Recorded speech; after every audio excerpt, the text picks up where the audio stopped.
안녕하십니까. 오늘은 대추적, 우리 나라 말로는 대추적이라고 하는데 백트래킹 기법을 통해서 주어진 문제를 해결하는 그런 방법들에 대해서 소개하도록 하겠습니다. 다음과 같은 내용을 공부하도록 할 텐데요. 먼저 백트래킹에 관련된 내용을 좀 소개하고요. 그리고 N-퀸스 프로블럼을 백트래킹을 통해서 해결하기 위한 방법, 그리고 이 문제를 우리가 n차원, n개로 확장된 그런 n-퀸스 프로블럼에 대해서 공부해 보도록 하겠습니다. 그리고 우리가 이제 실제로 백트래킹이 일어날 때 실제 몬테카로 기술들을 사용하는데 그 내용들을 소개하고요. 그리고 백트래킹을 사용해서 해결할 수 있는 대표적인 문제, Sum of Subset Problem, 그 다음에 Graph Coloring, 해밀토니안 서킷 문제들을 공부해 보도록 하고, 마지막으로 제로운 냅색 문제를 백트래킹을 통해서 어떻게 해결하는지에 대해서 소개하도록 하겠습니다. 이번 파트 1에서는 오늘 백트래킹 기본 개요, 그리고 Sum of Set 문제까지를 해결할 거고요. 그리고 다음 파트 2에서는 그래프 컬러링, 해밀토니안 서킷, 그 다음 제로운 냅색 문제를 풀까 합니다. 자, 여러분들이 백트래킹, 대추적 문제는 굉장히 아마 익숙하게 될 건데요. 아마 여러분들이 자료구조 시간이나 기타 다른 많은 문제에서 우리가 미로 문제를 우리가 왔을 거고요. 그래서 미로 문제는 여러분들이 보시다시피 여기 입구를 우리가 G가 들어가서 실제 이 출구로 정상적으로 이제 나올 수 있도록 하는 그런 문제가 되겠고요. 그래서 실제 0인 경우는 우리가 여기에 실제 부분 안에서 보면 0인 경우는 갈 수가 없고 갈 수 있고 그 다음에 1인 경우는 갈 수가 없는 그런 상태고요. 어떤 특정한 그런 지점에서 갈 수 있는 곳은 여러분들이 잘 아시는 것처럼 호리존탈 파트, 그 다음에 버티칼 파트, 그 다음에 대각선, 음의 대각선, 양의 대각선, 이 파트 이렇게 해서 갈 수 있는 곳이 특정한 지점에서 하나, 둘, 셋, 넷, 다섯, 여섯, 일곱, 여덟 개의 방향으로 갈 수 있는 것을 알 수가 있습니다. 그래서 이렇게 이제 갈 수 있을 때 여러분들이 한번 생각해 보시면 여기서 0, 0으로 갈 수 있겠죠. 그래서 이렇게 갑니다. 자, 여러분들이 이렇게 갔는데 여기에서 갈 수 있는 방향은 없잖아요. 그렇죠? 더 이상 다 막혀 있기 때문에.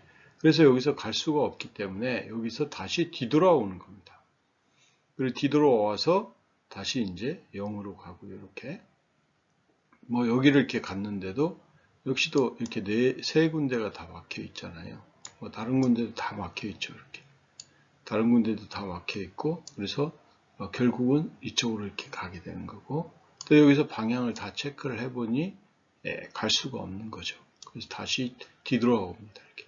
뒤돌아와서 이제 다시 이렇게 가고요. 이렇게 쭉 가게 됩니다. 이렇게 가게 될 거고요. 이렇게 가게 됐는데 여기 와서 보니까 또 갈 수가 있어요? 없어요? 갈 수가 없죠. 그렇죠? 네, 갈 수가 없으니까 다시 되돌아옵니다. 이렇게 되돌아올 거고, 이렇게 되돌아오는 것들을 여러분들이 이제 실제로 어디까지 되돌아올까, 이런 형태로 이제 되돌아왔다. 여기서부터 다시 이제 또 방향을 틀어서 이렇게 가게 되는 거죠. 이렇게 가게 되고 점진적으로 이렇게 막 움직이게 되는 거죠. 이렇게 움직여서 여러분들이 결국 길을 이렇게 찾아서 이렇게 나갈 수 있도록 한번 해보자, 이런 거죠. 그래서 여러분들이 여기에 보시면 대추적이 이제 일어나게 되는데, 그러니까 뒤로 빠꾸 이런 얘기 많이 들었죠. 그래 뒤로 가는 겁니다. 그래서 더 이상 갈 수 없으면 이전 단계로 대추적 간다라는, 이게 백트래킹입니다. 여러분들이 지금까지 많이 알고 있는 그런 문제를 우리가 백트래킹 문제를 통해서 해결하는 거고, 그러면 어느 시점에서 백트래킹을 할 거냐라는 거죠. 그러니까 더 이상 갈 수 없는 거죠. 더 이상 갈 수 없는 경우에 여기는 백트래킹을 하는 거죠. 이게 굉장히 중요한 그런 상황입니다. 더 이상 갈 수 없다. 그럼 더 이상 갈 수 없다라는 걸 판단을 해야 되는데 여기서는 뭘로 판단하죠? 여러분들이 막혀 있는 거죠. 이렇게 다른 쪽에 이렇게 다 막혀 있잖아요. 여기 있는 경우에 그렇죠? 그럼 이렇게 막혀 있어서 갈 수가 없는 거죠. 그러면 다시 온 길로 되돌아가야 되는 거죠. 이런 게 이제 백트래킹입니다. 그래서 여러분들이 더 이상 갈 수 없는 그런 걸 체크를 해야 돼요. 점검을 해야 되고 그런 점검을 통해서 여러분들이 이제 실제 백트래킹 해가면서 원하는 문제를 해결하는 그런 방향을 여러분 취할 수가 있다는 거죠. 그래서 여러분들이 가장 간단한 문제를 한번 생각해 볼까요? 자, N-퀸스 문제가 있는데요. 이거는 N by N 보드에 2개 이상의 퀸이 같은 행, 그 다음에 같은 열, 그 다음에 같은 대각선에 놓이지 않게 N개의 퀸을 배치하는 그런 문제가 되겠습니다. 그래서 예를 들면 여기 포킨스 프로블럼이라고 있는데요. 이 포킨스는 뭐야? 당연히 보드가 4x4짜리겠죠? 4x4짜리가 이렇게 될 거예요. 그렇죠? 이 4x4자가 됐을 때 실제 여기 있는 조건, 같은 행, 같은 열, 같은 대각선 요 형태에 놓이지 않게 우리가 퀸을 배치를 하게 되면 여러분들이 지금 보시면 되겠지만 제가 퀸을 이렇게 임의로 배치를 해놨어요. 여기, 여기, 여기, 여기. 자, 그러면 여러분들 보시는 바와 같이 N-퀸스 문제를 풀었죠. 왜 그래요? 같은 행, 같은 열, 같은 대각선에 놓여있는 퀸들이 하나도 없잖아요. 그렇죠? 그래서 이런 경우를 우리가 이제 실제 4퀸스 문제를 풀었다 이렇게 이야기를 하고 그 퀸의 위치는 첫 번째는 1, 그 다음에 여기 그 행이 1, 2, 3, 4 열도 1, 2, 3, 4로 주어졌을 때 첫 번째는 뭐야? 1, 2라는 곳에 퀸을 놓고 그 다음에 두 번째는 2, 4라는 곳에 퀸을 놓고 그 다음에 세 번째는 3, 1이라는 곳, 네 번째 퀸은 뭐야? 4, 3이라는 곳에 놓으면 되겠다라는 거죠. 그래서 이러한 문제를 우리가 대추적 기법을 통해서 풀어보자라는 거고요. 그 다음에 두 번째 문제 같은 거, 대표적인 두 번째 문제는 제로운 냅색입니다. 여러분들이 잘 아시는 것처럼 W의 부피를 갖는 배낭에 물건을 넣고자 하는 과정에서 매우 가치 있는 다음 물건을 넣고자 할 때 들어갈 수 없는 경우 어떻게 해야 되는가 이런 거죠. 그래서 이런 경우에 다 이제 여러분들이 다시 물건을 뭐 가치 있는 게 들어가야 된다 그러면 빼내야 되겠죠. 있는 거를 빼내야 되겠죠. 그러면 다시 이게 대추적이 되는 거죠. 이렇게 대추적은 중간중간에 많이 일어납니다. 뭐 여러분들이 또 뭐야 오목을 두거나 바둑을 둘 때도 마찬가지죠. 내가 현재 놓은 위치가 놓고 나서 좀 있다가 보니까 잘못됐다라는 걸 알 경우는 여러분들이 반드시 이제 또 뭐 그런 이야기를 하죠. 한 수 물려줄 수 있어요? 뭐 이렇게. 그죠? 그게 바로 대추적입니다. 그게 바로 대추적. 그럼 한 수를 물은 다음에 나는 더 좋은 곳에다가 놓을 수 있도록 해주는 그런 역할을 이제 하게 되는 거죠. 그래서 이런 것들을 우리가 총칭해서 우리가 대추적 기법, 즉 백트래킹 기법이라고 이야기를 합니다. 자, 그래서 여러분들이 이제 그 가장 대표적인 문제인 N-퀸스 문제를 한번 풀어보죠. 그래서 대추적은 임의의 집합에서 주어진 기준대로 원소의 순서를 선택해서 문제를 해결하다가 만약에 그 해결을 하는데 문제가 있는 그런 경우가 발생이 되면 다시 현재 있는 것을 되돌아올 수 있도록 그렇게 이제 만드는 그런 기법이 되겠고요. 그래서 집합은 당연히 n by n 보드 위치가 되겠고 그 다음에 조건은 같은 행, 같은 열 또는 같은 대각선에 퀸들이 놓여지게 되면 안 된다라는 거죠. 그래서 찾고자 하는 방법은 이 조건을 만족하면 퀸스를 체스보드에 배치하는 방법이 이제 얼마나 되는가 이런 거를 우리가 찾아보겠다라는 겁니다. 자, 그래서 여러분들이 가장 간단한 퀸스 문제를 한번 해결을 해 보고요. 그래서 4x4 보드에 퀸을 배치를 합니다. 그래서 이 문제를 해결하기 위해서 여러분들이 가장 간단하게 생각할 수 있는 방법, 그 방법을 우리가 brute force solution이라고 하는데요. 이 brute force solution을 여러분들이 제공하기 위해서는 다음과 같은 과정을 한번 밟아보면 어떻겠느냐라는 거죠. 그래서 첫 번째 퀸을 실제 요 4x4 보드니까 결국 16개의 엘리먼트가 있겠죠. 그럼 16개에 아무데나 놓습니다. 그렇죠? 아무데나 놔요. 그러면 여러분이 놓을 수 있는 방법은 16가지가 되겠죠. 그 다음에 두 번째 거는 여러분들이 두 번째 퀸은 나머지 15개 중에서 임의로 놓아요. 오케이? 임의로 놓을 수 있죠. 그럼 임의로 놓고, 그 다음에 세 번째도 나머지 14개에서 임의로 놓고, 그 다음에 네 번째도 그 나머지 13개의 그런 빈 공간에 퀸을 딱 놓는 거죠. 그러면 모든 경우의 수가 16 곱하기 15 곱하기 14 곱하기 13이 될 거예요. 그러면 경우 이걸 다 곱하면 43,680개가 될 거고요. 이런 43,680개 중에서 여러분들이 뭐예요? 이제 같은 열, 같은 대각선, 같은 행에 존재하는지를 체크를 해가지고 만약에 존재하는 게 하나라도 있는 경우는 어떻게 되겠어요? 그게 퀸스 문제를 해결한 게 아니기 때문에 버리는 거고요. 만약에 같은 열, 같은 행에, 같은 대각선에 놓여있지 않는 그런 배치, 결과는 결국 여러분들이 해결하고자 하는 4퀸스 문제를 우리가 해결할 수 있다. 이렇게 보시면 됩니다. 그래서 이런 방법을 통하게 되면 여러분들이 결국은 뭐예요? 4퀸스, n by n짜리가 있다 그러면 n 곱하기 n-1 곱하기 n-2 곱하기 n-3 곱하기 뭐 이렇게 들어가겠죠. 여하튼 이런 그 컴플렉시티를 갖게 되는 거죠. 그래서 결국은 총 n-퀸스 문제를 풀려고 하면 우리가 이 방법을 통해서 문제를 해결할 경우는 결국은 n 팩토리얼 시간만큼이 소요가 된다라는 것을 알 수가 있죠. 결국은 이제 지수 시간만큼의 시간을 다 소비해서 여러분들이 n-퀸스 문제를 풀어야 되는 그런 경우가 이제 되게 되는 거죠. 그래서 이 4퀸스 문제를 우리가 4x4에 이제 다 집어넣었을 때 여러분들이 다음과 같은 관찰 결과를 알 수가 있습니다. 그래서 두 개의 퀸스가 같은 행에 놓여 있지 않다. 이야기는 뭐냐? 그러면 하나의 퀸이 하나의 행에만 놓여야겠다. 이런 거고요.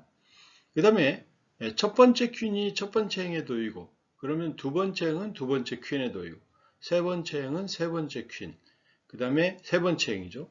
그 다음에 네 번째 퀸은 네 번째 행에만 놓여야겠다라는 사실을 알 수가 있는 거죠. 그래서 이런 경우들을 우리가 다 세보니 결국은 4 곱하기 4 곱하기 4 곱하기 4, 즉 256개의 방법만을 고려를 해도 여러분들이 이제 n-퀸스 문제를 풀 수 있다라는 거죠. 그래서 이런 관찰을 우리가 이제 얻는 게 굉장히 중요한 문제가 되는 거죠.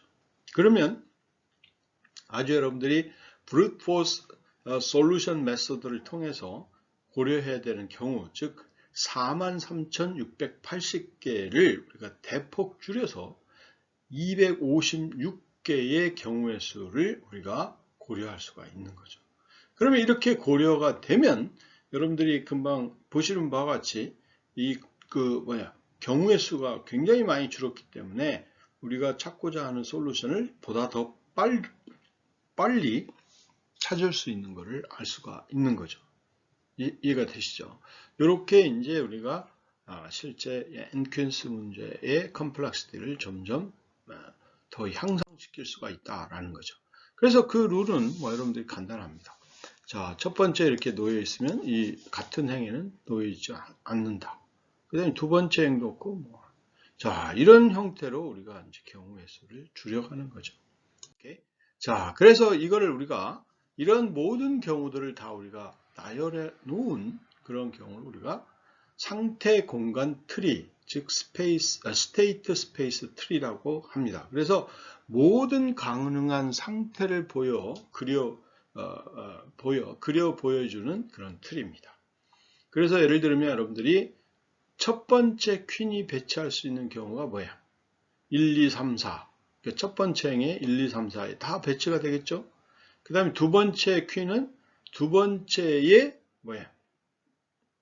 행에 열들 의미의 곳에 다 배치가 할 수 있잖아요. 그래서 여러분들이 스테이트 스페이스 트리를 구성을 하면 이렇게 스타트가 있고 여기에 배치할 수 있는 것. 첫 번째 행에 11, 12, 13, 14에다가 이 첫 번째 퀸을 임의로 배치할 수 있다라는 거고요.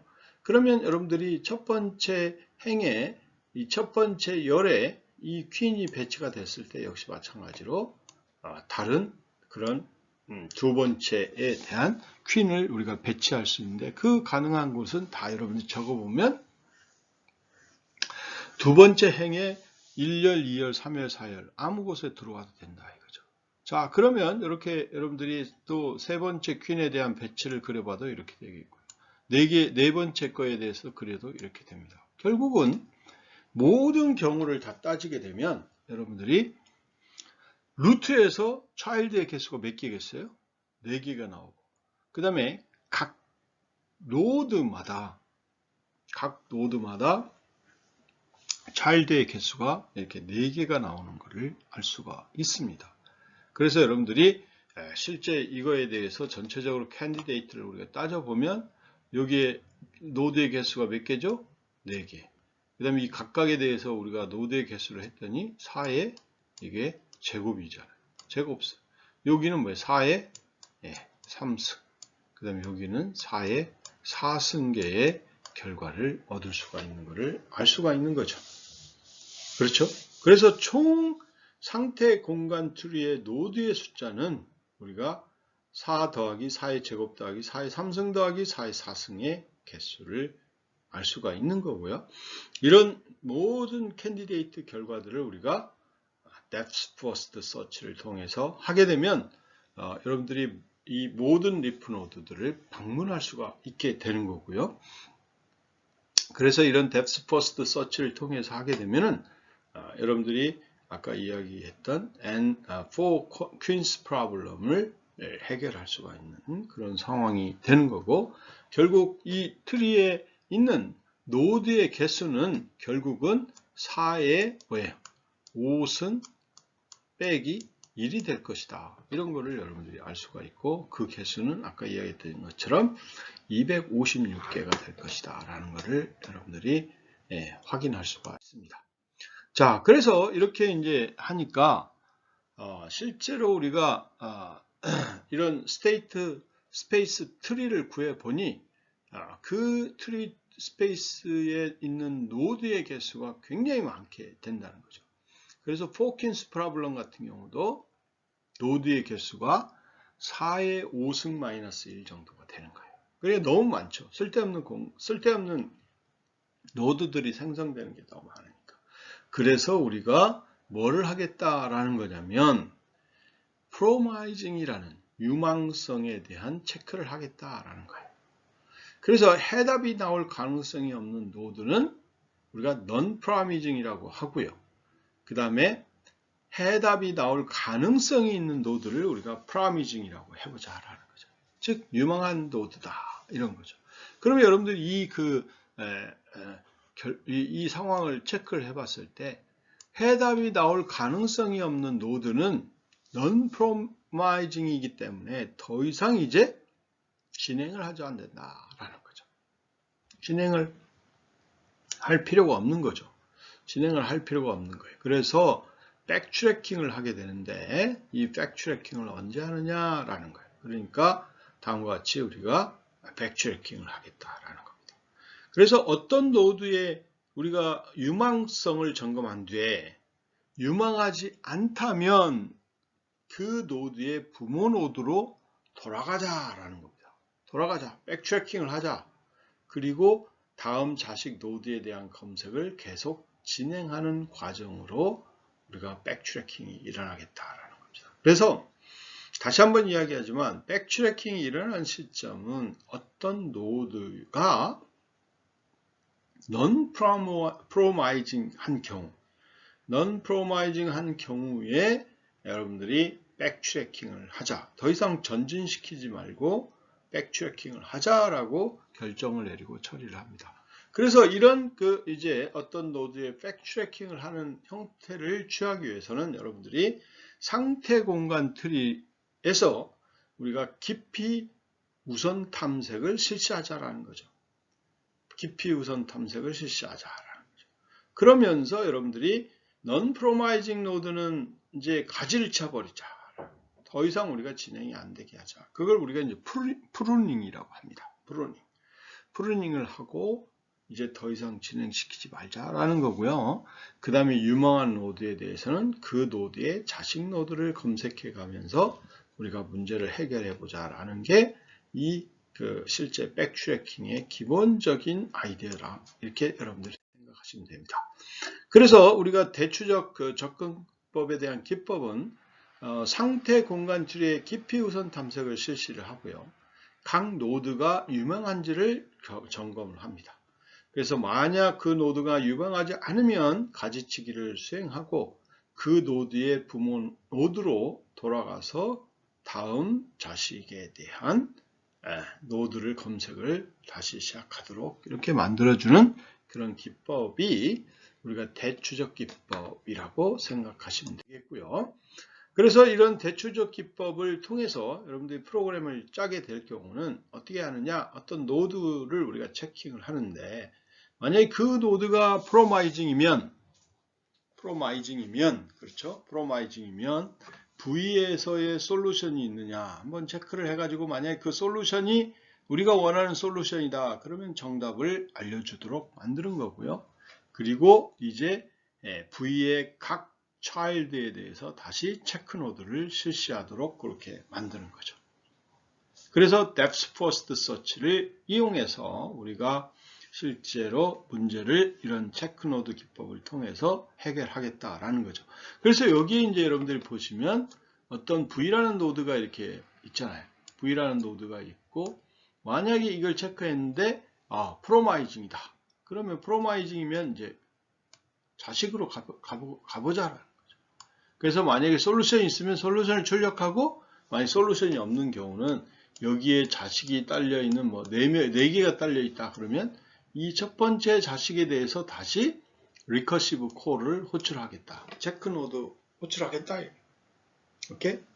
그 체크노드 해결해서 다시 해결했는데 이 U라는 노드가 갔더니 프로마이징을 체크해 봤더니 요 U라는 노드가 프로마이징 하지 않다. 그러면 여기서 작업을 이제 더 이상 중단시키는 거죠. non-promising. 그렇죠? non-promising인 경우는 여기서 작업을 중단시키고 그 다음에 다시 콜이 돼서 부모로 가서 그 다음 자식에 대해서 체킹을 하도록 그렇게 만드시면 된다라는 거죠. 이게 기본적인 백트래킹 원리입니다. 그러면 이제 여러분들이 중요한 거는 프로마이징 하는 걸 어떻게 체킹할 거냐 이거예요. 이게 굉장히 중요한 사항이죠. 그래서 여러분들이 보시면 다음과 같이 볼 수가 있는 거예요. 자, 스타트를 해서 행에 여러분들이 보세요. 자, 이렇게 4x4니까 4x4가 이렇게 놓여 있다고 보세요. 자, 이렇게 4x4가 놓여져 있다면 그러면 우리가 지금 퀸을 여기다 놨어요. 1x1 하면 여기에 놓은 거예요. 자, 그런데 만약에 내가 여기에 1x1 놨을 때 그 다음에 놓을 수 있는 가능성이 이렇게 4개가 되는 거죠. 2x1, 2x2, 2x3, 2x4. 그런데 2x1에다가 여기다 놓으려고 하니 뭐가 문제가 돼요? 우리 포킨스 프로블렘에 뭐가 문제가 됩니까? 그렇죠.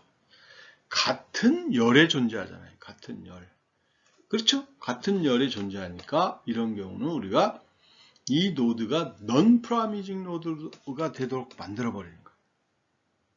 그럼 non-promising 노드가 되면 결국 여기서 백트래킹이 이렇게 일어나는 거죠. 오케이? 그래서 여기에 프루닝이 생겨요. 가지치기를 쫙 해버려요. 자, 그 다음에 두 번째 여기를 생각해 보니까 실제로 2×2죠? 여기를 생각해 보니까 뭐야? 대각선에 놓여 있잖아요. 그렇죠? 그러니까 이것도 non-promising이 되는 거죠. 그래서 여기서 가지치기가 일어나는 거고요. 그 다음에 세 번째를 딱 봤더니 2,3에 이제 퀸이 놓이는 거죠. 자, 여기에 가지치기를 할 수 있나 없나 한번 볼까요? 같은 행 아니죠? 같은 열 아니죠? 같은 대각선 아니죠? 오케이. 그러면 여기 갈 수 있네. 이렇게 판단을 하는 거죠. 자, 이렇게 판단하고 depth first search니까 자식들을 이렇게 하나씩 보는 거죠. 자, 그럼 첫 번째 3,1 오, 기존에 놓여 있는 게 이렇게 있는데 안 되겠네. 그럼 3,2 여기 보니까 대각선을 이렇게 있네. 이것도 안 되겠네. 3,3 이것도 버티칼로 되어 있네. 3,4 이 대각선은 안 돼. 그러니까 여기 다 프로닝이 다 일어나는 겁니다. 오케이? 그 다음 또 계속해요.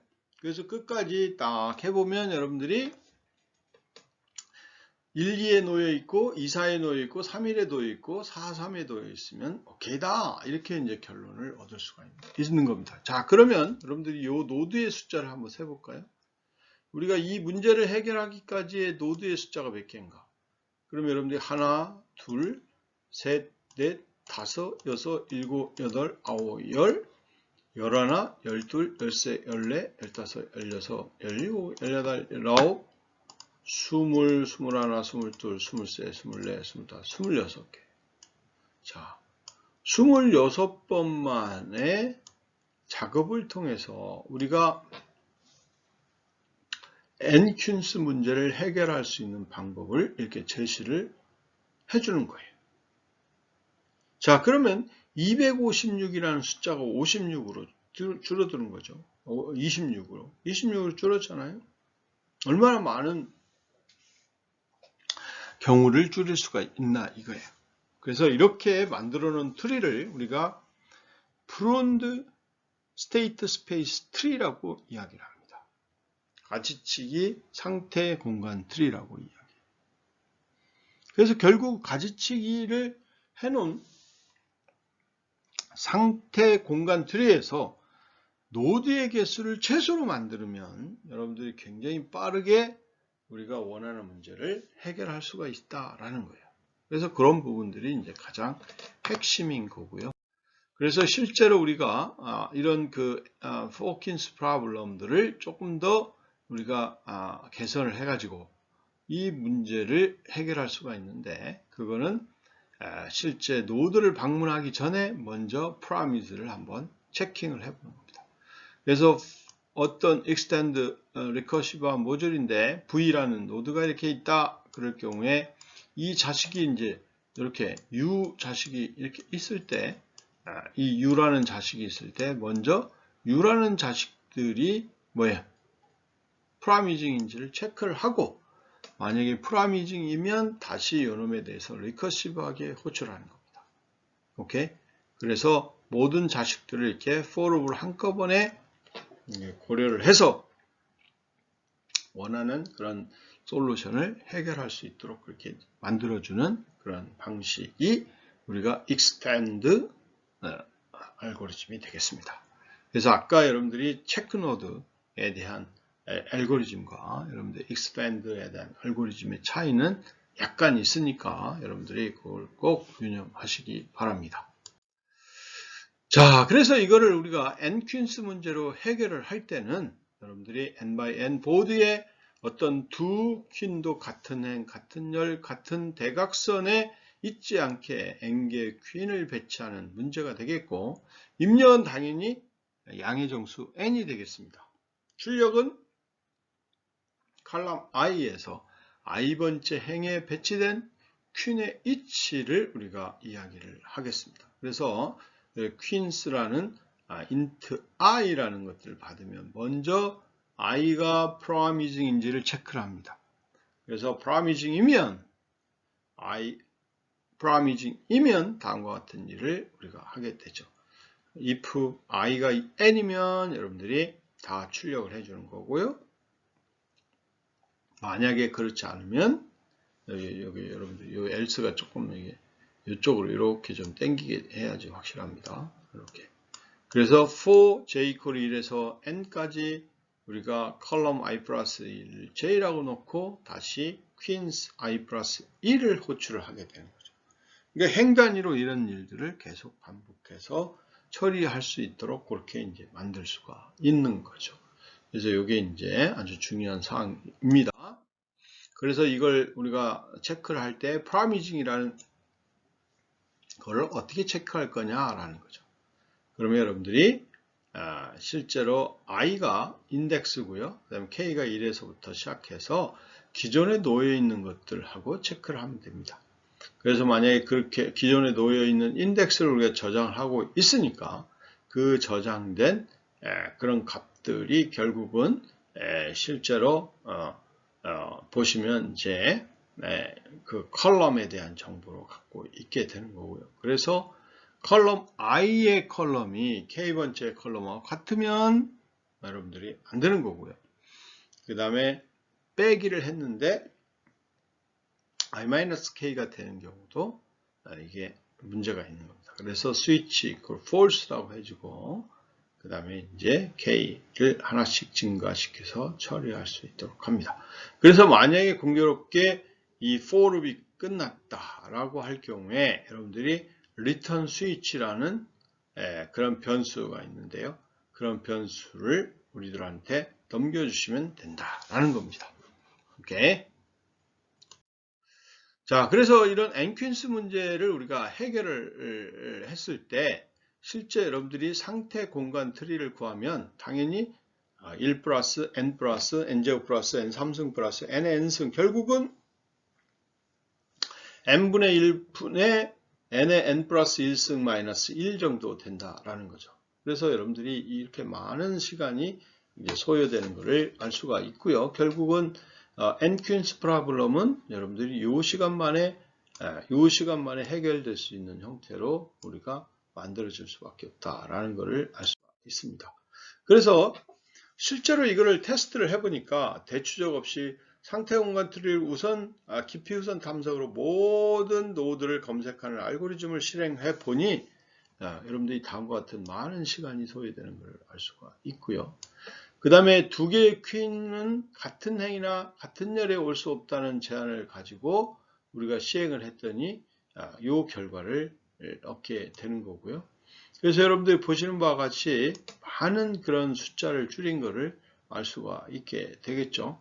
그 다음에 제한된 대추적을 알고리즘을 우리가 같은 행, 같은 열, 같은 대각선에 없다는 제한을 허용해서 한번 또 구해보면 되겠고요. 그 다음에 여러분들이 체크 노드 대신에 expand를 이용하여 유망 노드 검색을 먼저 하는 알고리즘을 사용하는 경우예요. 그래서 이런 알고리즘을 사용하면 여러분들이 보시면 실제로 n이 4일 때 17번만 하면 됐고요.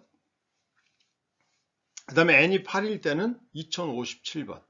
근데 우리가 실제로 대추적으로 검사한 마디의 개수만 실제 제한된 추적 알고리즘을 우리가 가지고 체크를 해보면 개수가 15,721개가 나오는 거죠.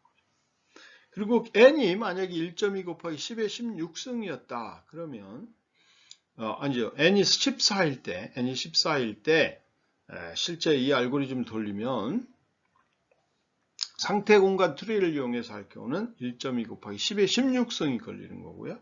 그 다음에 두 번째 방법을 할 때는 8.71 곱하기 10의 10승, 그 다음에 세 번째 방법은 3.78 곱하기 10의 8승 이렇게 걸렸는데 여러분들이 백트래킹을 이용해서 하면서 실제로 우리가 expand 알고리즘을 돌리면 2.74 곱하기 10의 7승입니다.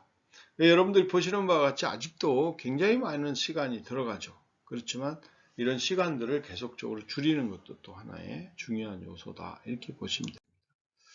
자, 그래서 이 몬테카로 기술은 우리가 이제 어떤 입력이 주어졌을 때 점검하게 되는 상태를 이야기를 하는 거고요. 그리고 상태 공간 트리의 전형적인 경로를 무작위로 생성해서 그 경로상에 있는 노드의 수를 다 세는 거죠.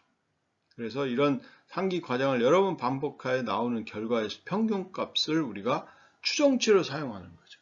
확률적 복잡도를 구해서 이제 하시면 되겠고요. 그래서 이 기법을 적용할 때는 다음과 같은 조건을 만족해야 됩니다. 첫 번째, 상태 공간 트리의 같은 수준에 있는 모든 노드의 유망성 여부를 점검하는 절차는 같아야 되는 거고요. 그다음에 두 번째는 상태 공간 트리의 같은 수준에 있는 모든 노드는 반드시 같은 수의 자식 노드를 가지고 있어야 된다. 이런 거죠. 오케이? 그래서 NQS 문제는 이 두 조건을 모두 만족하기 때문에 우리가 이제 몬테칼로 형태를 취해서 우리가 처리할 수 있게 그렇게. 자, 몬테카로 기술에 대해서 설명드리도록 하겠습니다. 그래서 첫 번째 단계는 루트 노드의 유망한 자식 노드의 개수를 우리가 구하고 그 개수를 M0라고 합니다. 그리고 상태 공간 트리의 수준 1에서 유망한 노드를 하나 랜덤하게 정하고요. 이 노드의 유망한 자식 노드 개수를 또 M1을 구합니다. 오케이? 이런 과정을 우리가 이제 반복하는 거예요. 그래서 위에서 정한 유망한 노드를 하나 랜덤하게 정하고 다시 이 노드의 유망한 자식 노드의 개수를 M2라고 합니다. 그래서 이런 과정을 계속 밟아가는 거죠. 그래서 밟아가서 더 이상 유망한 자식 노드가 없을 때까지 이 과정을 반복하게 되는 거고요. 그래서 MI를 우리가 수준 I에 있는 노드의 유망한 자식 노드의 개수의 평균의 추정치다. 이렇게 가정을 하고요. 그 다음에 TI라는 거는 수준 I에 있는 한 노드의 자식 노드의 총 개수. 그래서 유망하지 않는 노드도 포함해서 이 총 자식 노드의 개수를 TI라고 하게 되면 그러면 대추적 알고리즘에 의해서 점검한 노드의 총 개수의 추정치는 여러분이 다음과 같이 쓸 수가 있습니다. 그래서 1 플러스 T0 플러스 M0 T1 플러스 그 다음 M0 M1 곱하기 M2 T2 그 다음 플러스 M0 M1 Mi-1 Ti 플러스 뭐 계속 이렇게 가겠죠. 그래서 이런 그 형태로 우리가 대추적 알고리즘을 통해서 점검해야 되는 그런 노드의 총수를 우리가 추정할 수가 있게 되는 거죠. 그래서 이렇게 이제 하면 되는데 TI는 정해진 값이라 해도 MI는 어떻게 구하죠? 이게 이제 굉장히 중요한 부분이죠. 그래서 실제 알고리즘을 수행하면서 이렇게 카운트를 해보는 거죠. 여러분들이 이제 알고리즘을 계속 실행하면서 카운트를 해보는 거고, 그래서 이런 과정을 여러분들이 간단하게 기술을 하게 되면 다음과 같이 여러분들이 할 수가 있습니다. 첫 번째, 루트 수준에서 리프 수준까지 내려가면서 MI의 추정치를 구해보자 라는 거고요. 그리고 이를 하기 위해서는 각 수준에서 하나의 노드들을 우리가 임의로 선택을 하게 되는 거고요. 선택한 노드의 자식 노드들을 대상으로 유망 노드가 되는 비율을 구해서 MI로 우리가 삼으면 됩니다. 그래서 이런 과정들을 여러분들이 이 과정을 여러 번 반복해서 경험적으로 한 20번 정도 반복을 하면 MI의 신뢰도를 우리가 높일 수가 있고 그래서 그 MI를 우리가 구할 수가 있게 된다는 거죠. 그렇게 해서 우리가 팩트 트래킹에 대한 우리가 트래킹하는 알고리즘을 만들어 보면 다음과 같게 만들 수가 있습니다. 그래서 에스티메이트를 해보면요. 노드 V가 있고 그 다음에 인테저 M, 그 다음에 MPROD, T, 그 다음에 number nodes 이렇게 할 수가 있는 거고요. 그리고 PROD라는 것은 각 수준의 M0, M1, Mi-1을 곱해준 거가 되겠고요. M은 각 수준의 유망 자식 노드의 숫자가 되겠습니다. 그래서 V가 우리가 상태 공간 트리의 루트라고 하고 넘버 노드는 1, 그 다음에 M은 1, 그 다음에 M 프로덕트 처음에 1로 초기화를 해야 되겠죠? 당연히. 자, 그래서 M이 만약에 0이 아니면 우리가 V의 자식 노드의 개수를 T라고 하고 그 다음에 MPROD는 PROD 곱하기 M 이렇게 이제 당연히 해주시면 되겠고 그 다음에 넘버 노드는 넘버 노드 더하기 PROD 곱하기 T가 될 겁니다. 그래서 여기서 이제 V의 유망한 자식 노드의 개수를 여러분들이 구하게 되는 거고요. 그래서 만약에 그 값이 0이 아니면 우리가 무작위로 선택한 V 노드의 자식 노드를 우리가 V라고 놓는 거죠. 그래서 이 과정을 여러분들이 계속적으로 반복을 시키게 되고 그 결과 m이 제로가 됐을 때 우리가 최종적으로 넘버 노드를 우리가 즉 방문할 노드의 추정치를 계산해서 여러분들한테 알려주게 되면 됩니다. 그래서 이 과정을 통해서 여러분들이 NQS 알고리즘을 효율적으로 추정해 볼 수가 있습니다. 오케이. 그래서 여러분들이 이제 그 프로그램 보시면 실제 여기 초기화들이고요. 그래서 m이 0이 아니고 그 다음에 i가 n이 아닐 경우에 이 프로덕트 추정을 하는 거고요. 그리고 넘버 노드도 추정을 하고 그 다음에 여러분들이 여기 중요한 게 j 이퀄 1에서 j가 n보다 작거나 같으면 for를 돌립니다. 그래서 컬럼 i는 j라고 놓고 이 i에 대해서 프로마이징을 하는 거죠. 그래서 프로마이징이 됐다 그러면 여러분들 m의 숫자를 하나 증가시키고 그리고 프로마이징 차일드를 우리가 j를 포함시켜서 이 과정을 반복하게 되는 겁니다. 그래서 이런 경우에 m이 하나가 증가된 거죠. 오케이. 자, 그런데 만약에 실제 우리가 m이 0이 아닌 경우에 대해서는 여기서 굉장히 중요한 부분입니다. 우리가 프로마이징 칠드런에서 무작위로 선택한 인덱스를 j에다가 놓고 그 j를 우리가 컬럼 i에다가 어사인을 해주는 거죠. 자, 이렇게 해서 다시 이제 이 작업을 지속적으로 반복을 하게 되는 겁니다. 그러면 여러분들이 여기서 보시는 바와 같이 for loop에 대해서 어떻게 됐냐면 실제로 이 프로마이징이 되는 그런 노드들을 다 선택하는 거하고 똑같다는 거죠. 그게 m의 개수가 되는 거죠. 그렇죠? 네, 프로마이징, i가 프로마이징 되면 m을 하나씩 증가시켰잖아요. 그렇기 때문에 실제 프로마이징이 되는 노드가 있는 경우라고 생각하면 그 노드만큼의 개수 m을 증가시켜준다라고 여러분들이 보시면 되겠고, 만약에 전부 다 프로마이징이 아니다, 넌 프로마이징이다 그러면 m은 제로가 될 거예요. 그러면 여러분들이 그 위에 올라온 while 루프를 빠져나오게 되는 그런 상황이 될 거라는 것을 알 겁니다. 자, 무슨 얘기인지 알겠죠? 자, 이런 과정들이 이제 진행이 되는 형태로 보시고 이걸 가지고 여러분들이 추정을 하게 되면 이 몬테캐로 알고리즘을 갖고 추정을 하게 되면 우리는 충분히 이 개수를 셀 수가 있다라는 거죠. 그래서 실제로 이제 그걸 해보시면 여러분들이 그 개수를 세 나갈 수가 있는 거고요. 자, 다음으로는 여러분들이 또 중요한 요소가 하나 있는데요. 그게 sum of subset 문제를 해결하는 겁니다. 그래서 sum of subset 문제는 우리가 n개의 정수가 있다. 이럴 경우에 w1, w1, 그 다음에 wn 이렇게 되어 있는 거고요. 그 다음에 정수 라지 w가 있다고 가정을 했을 때 n개의 정수들의 부분집합이 w가 되도록 모든 부분집합을 찾아보자 라는 게 sum of subset problem이 되겠습니다. 예를 들어서 n이 5일 때 실제 값은 w의 값은 5, 6, 10, 11, 26이라는 그런 집합으로 주어진 거고요. 그 다음에 large w가 21이 됐을 때 우리가 sum of subset 문제는 5, 6, 10 이게 되겠죠. 5, 6, 10을 다 더하면 21이 되죠. 오케이. 그 다음에 5하고 16, 이 5하고 16을 더하면 21이 되죠. 그 다음에 10하고 11을 더했더니 역시 마찬가지로 21이 되는 것을 알 수가 있습니다. 그래서 이런 모든 가능한 경우들을 다 찾아보자 라는 거죠. 그러면 여러분들이 상태 공간 트리를 만들어야 될 거예요. 여기서는 지금 3이라고 되어 있는데 우리가 개수가 5가 되기 때문에 이 개수 5에 대해서 이 상태 공간 트리를 만드는데 여러분들이 부분집합이기 때문에 들어가고 안 들어가고 이 두 가지가 있을 거 아니에요. 그죠? 들어가고 안 들어가고 들어가고 안 들어가고.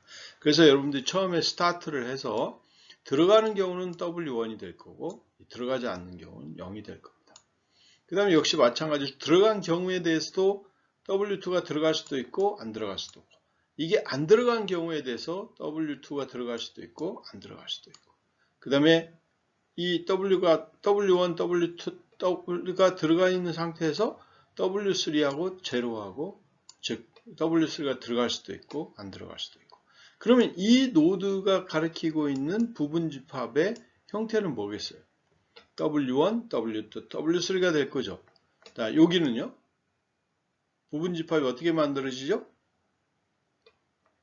W1하고 W2만 들어가 있는 거죠. 그죠? W1하고 W2만 들어가 있는 거. 자, 여러분, 요 노드는 뭘 표현하고 있어요? W1하고 W3 들어가 있는 거죠. 그 다음에 여러분, W1만 들어가 있는 거고요. 자, 똑같이 한번 생각해 봅시다. 요거는요, W2하고 W3만 들어가 있는 거죠. 그 다음에 여기는 W2만 들어가 있는 거예요. 여기는 W3 들어가 있는 거고요. 여기는 아무것도 안 들어가 있는 거죠. 이런 식으로 우리가 부분 집합들을 다 정의할 수가 있게 되는 거고, 이렇게 만들어 놓은 트리를 우리가 상태 공간 트리다 이렇게 이야기를 합니다. 그러면 여러분들이 잘 아시는 것처럼 노드의 개수를 한번 세볼까요? 자, 여기가 몇 개가 돼요? 처음엔 1개, 그 다음에 2개, 그 다음에 뭐예요? 4개, 그 다음에 8개 이렇게 됐죠. 자, 우리가 n이 3이라는 거예요. 그래서 여러분들이 보면 2의 0승, 그 다음에 2의 1승, 2의 2승, 그 다음에 2의 3승. 자, 이걸 다 더해봐요. 그러면 2의 4승 빼기 1개의 노드가 생성되는 것을 알 수가 있습니다. 그래서 이 상태에서 여러분들이 depth first search를 하게 되면, depth first search를 해 가면서 여러분들이 이 그 sum of subset 문제를 다 해결하면 결국 뭐예요? 2의 이런 n이 3일 경우에 2의 4승 마이너스 1번의 검사를 통해서 할 수가 있는 거죠. 자, 그러면 이 n개의 정수가 다 있다. 그럴 경우는 당연히 2의 n승 마이너스 1시간 만에 우리가 sum of subset 문제를 풀어갈 수 있다라는 것을 알 수가 있습니다. 오케이? 자, 이렇게 우리가 알 수가 있고요. 그러면 이런 2의 n승 마이너스 1의 그 컴플렉시티를 갖는 그런 경우에 대해서 우리가 어떻게 하면 이거를 줄일 수 있을까? 특히 대추적 기법을 사용해서 사용을 하면 얼마나 이걸 줄일 수 있을까? 이게 굉장히 중요한 사항이잖아요. 그렇죠? 그래서 그걸 해보자라는 거죠.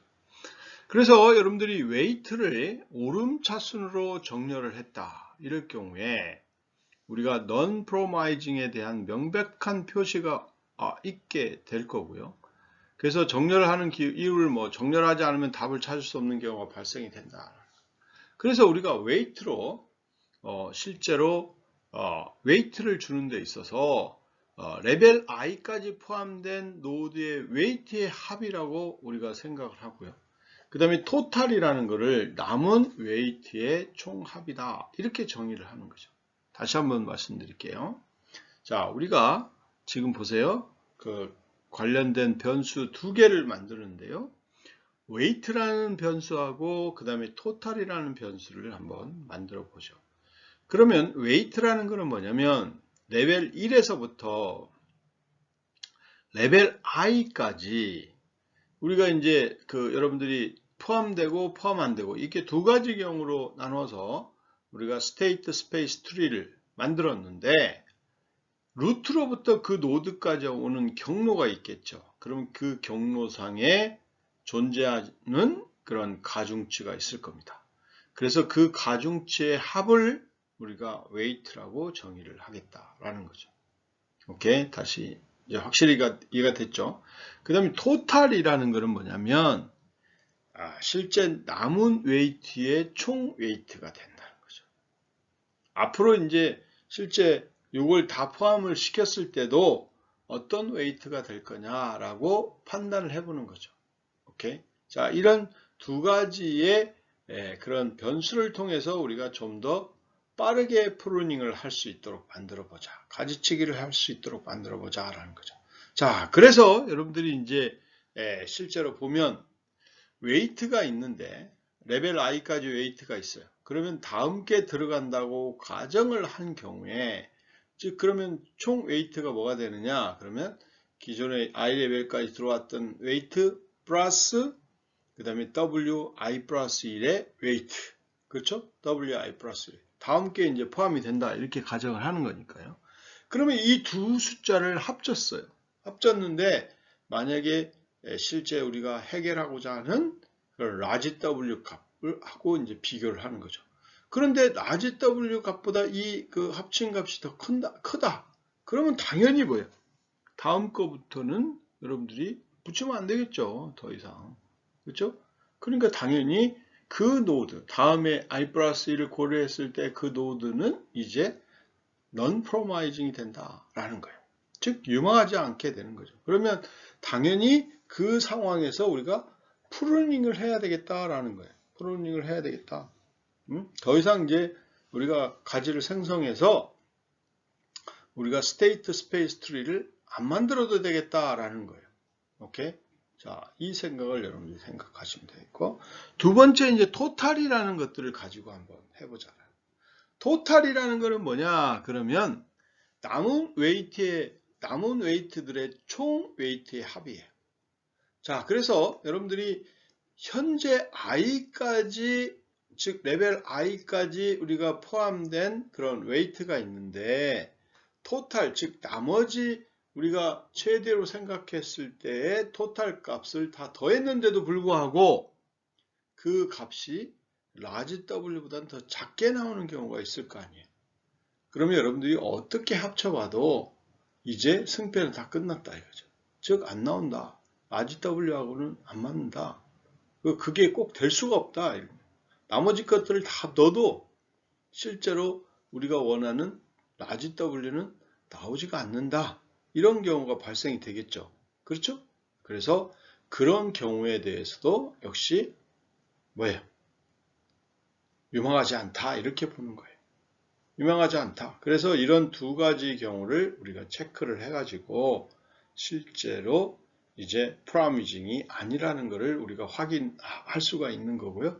이렇게 확인이 되면 여러분들이 이제 거기서 노드를 더 이상 이제 실제 만들어주지 않고 아예 이제 끝내는 거죠. 즉 가지치기를 해버리는 거예요. 이게 프루닝을 하는 거죠. 가지치기를 하는 겁니다. 이런 과정을 여러분들이 밟으시면 되겠습니다. 자, 그래서 실제로 이제 이런 웨이트하고 토탈은 여러분들이 다음과 같이 이제 호출합니다. 루트에서 sum of subset problem으로서 0, 당연히 현재 실제로 우리가 들어와 있는 형태고요. 그 다음에 이제 토탈이라는 건 이 개념하고 똑같은 데고요. 그 다음에 웨이트도 이제 이 개념하고 0. 그래서 초기에는 이제 아무것도 안 들어와 있으니까 0이 되겠죠? 그죠? 아무것도 안 들어와 있으니까 0이 될 거예요. 그래서 0이라고 이제 처음에 초창기에 이제 들어갑니다. 그래서 이니셜 밸류로는 여러분들이 스몰 w는 웨이트는요. 웨이트는 0이 되겠죠? 그리고 토탈은 뭐가 되겠어요? 현재 들어갈 수 있는 나머지는 라지 W가 이렇게 되겠죠. 그래서 이렇게 여러분들이 실제로 이제 들어가서 우리가 sum of subset 0, 0, total W라고 이제 호출이 되는 겁니다. 자, 이거는 여러분들이 이제 여기 보면 앞에 제일 앞에는 0이라는 거는 우리가 루트에 있는 경우는 아무것도 안 들어가 있죠. 그래서 0이라고 불러주는 거고요. 0하고 콤마 라지 W 이렇게 이제 실제 호출이 될 것이다. 이렇게 생각하시면 되겠죠. 자, 그래서 이 sum of subset problem을 우리가 다음과 같이 해결할 수가 있게 되는 거죠. 그래서 정수 n이 있고요. n의 가중치 리스트 W1, W2, Wn 이렇게 있고요. 그 다음에 부분집합 우리가 원하는 해결 부분집합의 총값 제일 큰 값 그래서 라지 W라고 갖고 있고요. 그 다음에 부분집합에 속하는지 여부는 include 갖고 표시합니다. include 가지고 표시를 해요. 그래서 sum of subset에서 처음에 아까 이야기했던 것처럼 0, 0, 0, total 이 토탈은 아까 이야기했던 것처럼 라지 W가 되는 것을 알 수가 있습니다. 자, 이렇게 이제 들어오면은요. 그러면 실제로 요 인덱스가 먼저 프라이미징인지를 체크를 합니다. 그래서 프라이미징인지를 체크를 하죠. 그래서 만약에 이 i가 실제 프라이미징인지 체크하는 거는 여러분들이 어떻게 하면 되냐? 그럼 웨이트하고 토탈하고 더합니다. 이게 라지 W보다 크거나 같은지를 보는 거고요. 그러면 처음에는 뭐 여러분들이 이게 0이고 라지 W니까 0 더하기 라지 W는 라지 W보다 크거나 같죠. 그죠? 이게 조건이 만족되는 거고요. 그리고 또 두 번째로 여러분들이 체크하는 거는 웨이트하고 W하고 같느냐? 아니죠? 그렇죠? W하고. 그 다음에 이제 웨이트 플러스 W I 플러스 1이다. 이게 라지 W보다 작거나 이렇게 되는 거죠. 그러면 여러분들이 0이 라지 W와 같지는 않죠? 그렇지만 요 0이 우리가 W I 플러스 1 하고 비교를 했을 때, 즉 i는 0이었는데 이게 1이 되는 거죠. 1이 되니까 이 라지 W보다 작거나 같느냐? 오케이. no problem. 그러니까 이게 true고 또 이게 true가 되니까 이제 true로 리턴이 될 겁니다. 자, 그런데 여러분들이 weight는 W하고 같지는 않죠? 그렇죠? 그래서 이거를 수행하게 됩니다. 자, 이걸 수행할 때는 여러분들이 i가 처음엔 0이었으니까 i include i 1이 되겠죠. i 플러스 1이니까 1이 될 거고, 만약에 이게 들어가는 경우에 대해서는, 그렇죠? 들어가는 경우에 대해서는 뭐예요? 이제 웨이트가 하나 증가되는 거죠. 그래서 기존의 웨이트에다가 하나를 더 해주는 거죠. 저기 wi 플러스 1을 해주는 거고, 그 다음에 당연히 이 인덱스도 i 플러스 1이 되겠죠. 즉 1이 될 거고요. 그리고 이제 나머지는 기존에는 이제 라지 W였지만 여러분들이 요놈이 들어가면서 우리가 실제 앞으로 들어갈 그런 내용 그 가중치가 결국은 들어간 만큼은 줄어들어야 되겠죠. 그래서 토탈 마이너스 wi 플러스 1이 되는 거고요. 만약에 이제 include i 플러스 1이 안 들어갔다 이런 경우는 즉 노우입니다. 노운 경우는 weight에 추가되지 않을 뿐만 아니고 역시 마찬가지로 앞으로 고려돼야 될 그런 대상에 대해서 우리가 실제로 wi 플러스 1을 우리가 빼주게 되는 거죠. 자, 이렇게 여러분들이 이해를 하시면 좀 더 잘 알 수가 있게 되는 거죠. 그래서 이런 과정을 통해서 여러분들이 실제로 sum of subset 문제를 우리가 해결할 수 있는 그런 상황이라고 보시면 되겠습니다. 자, 그래서 여러분들이 이제 한번 보시면요, 실제 여기 보면 n이 5이고요. 그 다음에 w가 5, 6, 10, 16, 11, 16이라고 하고 라지 w가 21이라고 되어 있다. 이럴 경우에 실제 호출되는 형태는 00, 21 이렇게 처음에 호출이 되겠죠. 그래서 만약에 들어가는 경우에 대해서 들어갔다. 그러면 이 인덱스는 이제 하나 증가되고요. 그 다음에 가중치가 지금 처음에 들어가면 5잖아요. 그럼 5가 되고요. 그 다음에 이제 뭐예요? 실제로 21에서 이 5라는 값을 빼줘야 되겠죠. 16이라는 값이 나오게 됩니다. 오케이. 자, 다음에 여러분들이 두 번째로는 다시 실제로 요 부분, 즉 6이라는 부분이 들어갔다 이렇게 가정하면 여러분이 5 더하기 뭐예요? 6이 21보다 작죠. 그렇죠? 그러니까 오케이가 되는 거죠. 오케이. 그 다음에 여러분들이 또 나머지 부분에 대해서도 역시 마찬가지로 5 더하기 16 이렇게 했을 때 여러분들이 역시 마찬가지로 21하고 여러분들이 21보다 크거나 같게 되니까 결국 이건 오케이 이렇게 되는 거죠. 자, 그래서 여러분들이 이제 이렇게 나왔고요. 그 다음에 이제 이 10이라는 거에 대해서 체크를 해보죠. 10이라는 걸 체크를 해서 쫙 들어갔더니 실제로 보면 여기가 3이 돼야 되겠네. 3이 돼야 되는데 그래서 11하고 10하고 더하니까 21이 나왔잖아요. 그렇게 되면 이 W, 라지 W와 같기 때문에 이 부분이 하나의 이제 솔루션으로 딱 제공이 됩니다. 즉 5, 그 다음에 6, 그 다음에 10이라는 놈이 우리가 하나의 솔루션이 돼서 그 결과를 리턴해주고 이 다음 거는 더 이상 진행하지 않도록 그렇게 이제 만들 수가 있게 되는 거죠. 자, 그 다음에 여러분들이 이제 만약에 10이라는 게 안 들어갔다 이렇게 생각해 봐요. 10이라는 게 안 들어갔다 그러면 들어가지 않았다 이런 경우에 실제로 sum of subset은 2하고 11이 될 거고요. 그 다음에 나머지 그 부분에 대해서 여러분들이 실제로 체크를 해 가지고 보면 우리가 이제 토탈에 대한 값이 이제 0이 나올 거고요. 그래서 그 부분에 대해서 실제로 이제 여러분들이 체킹을 해 보면 결과는 이제 어떤 형태로 나오겠느냐. 여러분들이 11에다가 그 다음 걸 더해도 결과가 의미가 없다. 예를 들면 11에다가 12를 더했다. 그러면 더 이상 이제 실제 작업이 진행되지 않기 때문에 이제 이 부분에 대해서 프루닝이 일어나게 되겠죠. 오케이? 네.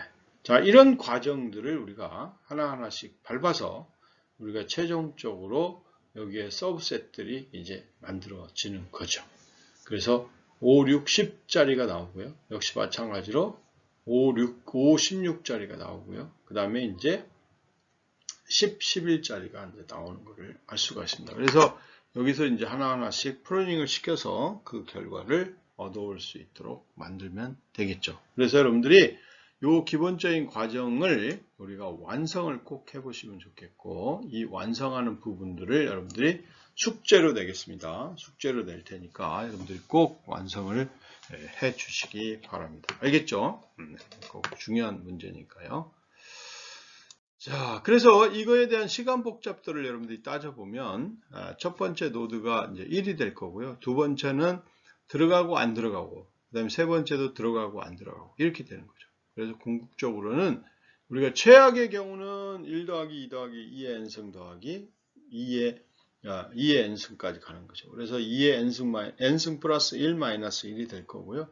그래서 요게 이제 시간 복잡도가 최악의 경우지만 여러분들이 이런 대추적, 백트래킹 기법을 이용해서 더 많은 실험을 하게 되면 이제 프루닝, 즉 가지치기 개수가 몇 개가 나올 건지를 에스티메이션 해볼 수가 있는 거고요. 그래서 그 에스티메이션을 통해서 여러분들이 실제로 우리가 몇 개의 노드가 나오는지, 몇 개의 노드를 검색하는지 이런 것들을 구체적으로 볼 수가 있게 됩니다. 그래서 여러분들이 꼭 이 부분들을 해보시면 좋을 것 같고요. 그래서 여러분들이 프로그램까지 한번 만들어 보면 좋을 것 같습니다. 그렇게 프로그램이 그렇게 어렵지 않은 그런 경우이기 때문에 여러분들이 아마 쉽게 이 소스가 슈도 코드를 보고 구현할 수 있을 것이라고 판단이 됩니다. 자, 이번 시간에는 그래서 여러분들이 대추적에 대한 개념을 공부를 했고요. 포큠스 문제를 이제 대추적 기법을 사용해서 해결하는 방법들을 하나하나 배워갔고, 그 다음에 이걸 확장해서 엔퀸스 문제를 대추적 기법을 이용해서 해결하는 알고리즘들을 여러분들이 개발을 해 봤습니다. 그리고 이제 실제 이 대추적에 대해서 여러분들이 몇 번을 호출하는지를 알 수 있도록 하기 위해서 여러분들이 원테카로 기술을 이용해서 실제로 몇 번을 호출했는지 이거에 대해서 이제 구체적으로 알고리즘을 우리가 소개를 했고요. 그리고 여러분들이 이제 실제 대추적 기법을 이용해서 sum of subset problem들을 해결하는 방법들을 공부를 했습니다. 여러분들이 example를 통해서 봤듯이 실제 하나하나 여러분들 구현을 통해서 한번 해보시면 좋을 것 같고요. 그 구현은 꼭 여러분들 스스로 해서 제시할 수 있도록 그렇게 만들어가면 좋을 것 같습니다. 그래서 여러분들이 꼭 임플리멘테이션과 더불어 실제 몇 번이 호출이 되는지를 구체적으로 프로그램으로 만들어서 최종적으로 우리가 실제로 그 호출되는 횟수를 출력해 볼 수 있도록 그렇게 이제 만들어 보시면 굉장히 좋을 것 같습니다. 그러면 여러분들이 좀 더 생동감 있게 원하는 문제를 해결할 수가 있고요. 그 다음에 그 결과를 우리가 또 한번 확인해 볼 수 있는 그런 시간이 될 수가 있습니다. 그래서 꼭 여러분들이 구현을 Sum of Subset Problem에 대해서는 구현을 해보시고 이 강좌에 제시됐던 그런 example 소스들을 꼭 돌려보시면 좋겠습니다. 알겠죠? 예, 수고하셨습니다.